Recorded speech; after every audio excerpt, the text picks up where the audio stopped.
Après avoir entendu l'accusation que les Chaldéens portaient contre Shadrach, Meshach et Abednego, Nabuchodonosor fut pris d'une violente colère et de fureur.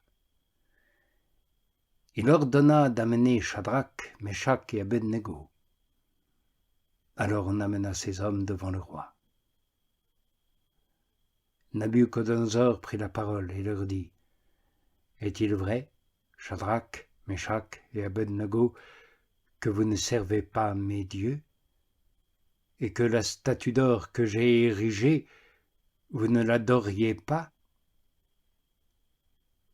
Maintenant, si vous êtes prêts, autant vous entendrez le son de la trompe, du chalumeau, de la cithare, de la sambuc, du psalterion, de la cornemuse et de toutes les sortes d'instruments à tomber et à adorer la statue que j'ai faite. Mais si vous n'adorez pas, à l'instant même vous serez jetés au milieu d'une fournaise de feu ardent. Et quel est le Dieu qui vous sauvera de ma main ? Shadrach, Meshach et Abednego répondirent. Et ils dirent au roi Nabuchodonosor : « Nous n'avons pas besoin de te donner réponse à ce sujet. Si notre Dieu, que nous servons, peut nous sauver de la fournaise de feu ardent et de ta main, ô roi, il nous sauvera. Sinon, sache, ô roi, que tes dieux, nous ne les servirons pas, et que la statue d'or que tu as érigée, nous ne l'adorerons pas. » Alors Nabuchodonosor fut rempli de fureur, et l'expression de son visage changea envers Shadrach, Meshach et Abednego. Il prit la parole et ordonna de chauffer la fournaise 7 fois plus qu'il n'était nécessaire de la chauffer. Et aux hommes les plus vigoureux de son armée, il ordonna de lier Shadrach, Meshach et Abednego pour les jeter dans la fournaise de feu ardent. Alors ces hommes furent liés, avec leurs manteaux, leurs chausses, leurs coiffures et leurs autres vêtements, et jetés au milieu de la fournaise de feu ardent. Sur quoi, comme l'ordre du roi était pressant et que la fournaise était extrêmement chauffée, ces hommes qui avaient amené Shadrach, Meshach et Abednego, la flamme du feu les tua. Quant à ces 3 hommes, Shadrach, Meshach et Abednego, ils tombèrent, tout liés, au milieu de la fournaise de feu ardent. Et ils marchaient au milieu de la flamme, louant Dieu et bénissant le Seigneur.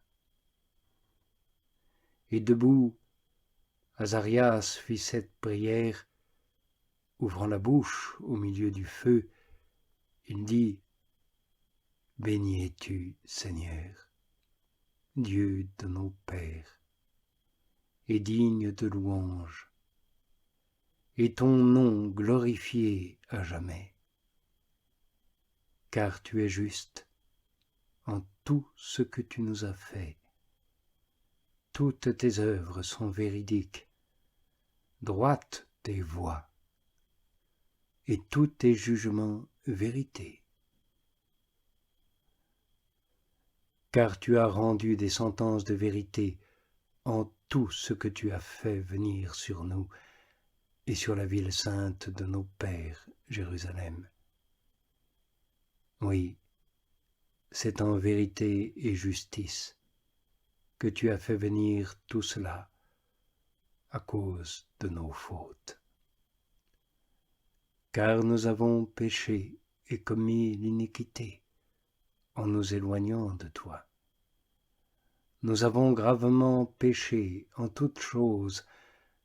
Nous n'avons pas obéi à tes ordonnances et nous ne les avons pas observées. Nous n'avons pas agi comme tu nous l'avais commandé, pour qu'il nous arrivât du bien.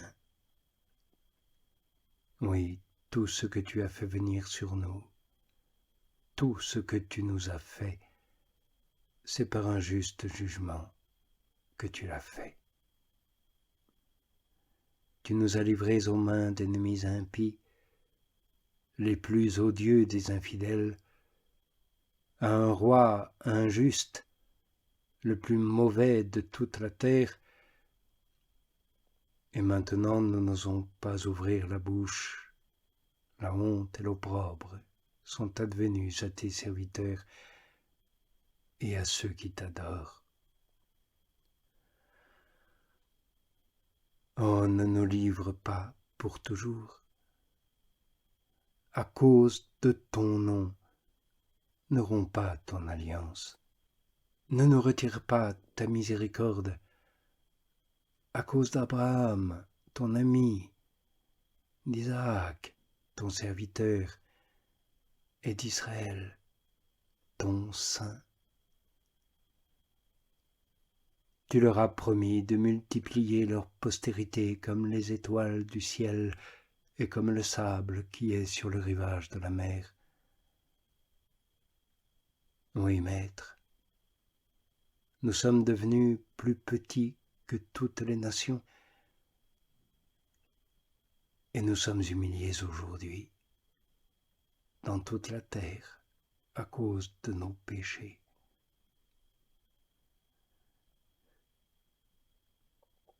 Oui, il n'est plus en ce temps ni prince, ni chef, ni prophète, ni holocauste, ni sacrifice, ni oblation, ni encens, ni lieu pour te les offrir et trouver grâce. Mais agrée-nous pour notre cœur brisé, pour notre esprit humilié, comme pour des holocaustes de béliers et de taureaux, comme pour des myriades d'agneaux gras. Que tel soit devant toi notre sacrifice aujourd'hui, et que nous te suivions pleinement, car il n'y aura pas de déception parmi ceux qui se confient en toi. Et maintenant, nous te suivons de tout notre cœur. Nous te craignons et nous cherchons ta face.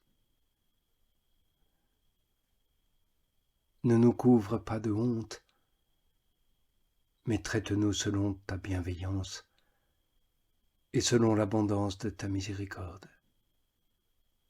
Délivre-nous selon tes prodiges et donne gloire à ton nom, Seigneur.